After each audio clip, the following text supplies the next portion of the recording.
പാലായിലെ പൂർണ്ണമായും സോളാറിൽ വർക്ക് ചെയ്യുന്ന ടർഫിനെ കുറിച്ചാണ് ഇന്നത്തെ ഈ വീഡിയോയിലൂടെ പറയുന്നത്.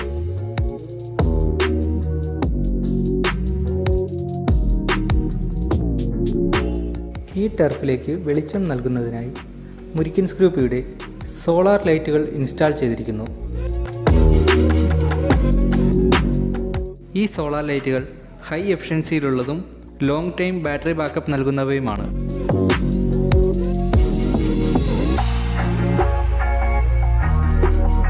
സോളാർ പാനൽ ജനറേറ്റ് ചെയ്യുന്ന പവർ ബാറ്ററിയിൽ സ്റ്റോർ ചെയ്ത് രാത്രിയിൽ ലൈറ്റിൻ്റെ വർക്കിങ്ങിനായി ഉപയോഗിക്കുന്നു. ഇതുമൂലം ഇവിടെ ഇലക്ട്രിസിറ്റിയുടെ ഉപയോഗം ഒട്ടും തന്നെ ഉണ്ടാകുന്നില്ല.